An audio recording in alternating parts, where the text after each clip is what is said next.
Tomato గడ వేగిపోయింది కదా, ముందుగా రెడీ చేసుకున్న అల్లం పేస్టు, నూగులు, అల్లము, కొబ్బరి, వెల్లుల్లిపాయి. హాయ్ ఫ్రెండ్స్, చికెన్ కర్రీ తయారు చేసే విధానం చూపిస్తున్నానండి. మొత్తం మ్యాగ్నేట్ చేసుకోవాలి. చికెను మసాలా మొత్తం వేసేసి కలిపే విధానం చూపిస్తాను. చికెన్కి ఇవ్వండి పచ్చిమిర్చి, పెద్దల్లిపాయి చక్కగా ఇవ్వండి. ఆయిల్లో వేగుతుంది కదా, అది మొత్తం చికెన్ కలిపే విధానం చూపిస్తాను. ఇదిగోండి, చికెన్కి కావాల్సింది మొత్తం వేసుకున్నాం కదా. మసాలా, కసూరి మేతి, కరివేపాకు, ఉప్పు, కల్లుప్పు అండి, ఇది పసుపు, పెరుగు, ఇది మొత్తం కలిపేసి మనం తాలింపు పెట్టుకున్నాం కదా, దానిలో వేసుకోవాలి.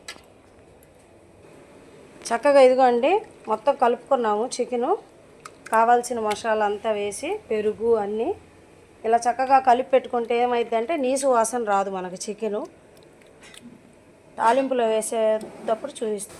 తాలింపు చక్కగా వేగిపోయింది కదండి. ఉల్లిపాయ, పచ్చిమిర్చి, కొత్తిమీర, కసూరి మేతి కూడా తాలింపులో వేసాము. మంచి సువాసన వస్తుంది కసూరి మేతి ఉంటే. పెద్దల్లిపాయ కూడా అట్లా డ్రై అవ్వాలి, కలర్ మారినాయి కదా. టమాటా ముందుగా కట్ చేసి పెట్టుకున్న టమాటా కూడా వేసుకున్నాము. టమాటా ఎక్కువ వేసుకుంటే తీపి వస్తుందండి, కూర తక్కువ వేసుకోవాలి. పులుపు తీపు రెండు వస్తాయి, టమాటా ఎక్కువ వేసుకోకూడదు. ముందు కలిపి పెట్టుకున్న చికెన్ కూడా వేసేసుకుందామండి. చికెన్ కూడా వేసేసుకున్నామండి.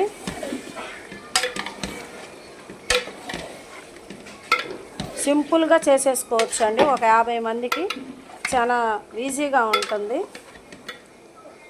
50 మందికి ఒక 8 కేజీలు 9 కేజీలు చికెన్కి 1 లీటర్ పెరుగు వేసుకొని, ఒక 1/2 కేజీ అల్లం పేస్టు, ఒక 300 గ్రాముల కారం, తినగలిగినంత సాల్ట్, టేస్ట్కి తగినంత గరం మసాలా అంతా వేసి మిక్సీ పట్టుకొని చక్కగా ఇలా సింపుల్గా రెడీ చేసుకోవచ్చు.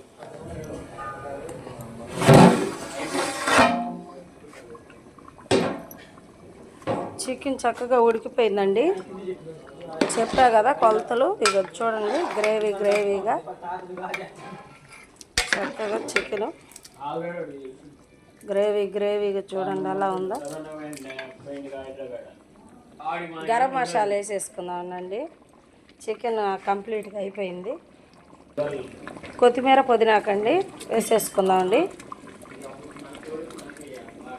చక్కగా అయిపోయింది, కంప్లీట్గా అయిపోయిందండి చికెన్ కర్రీ.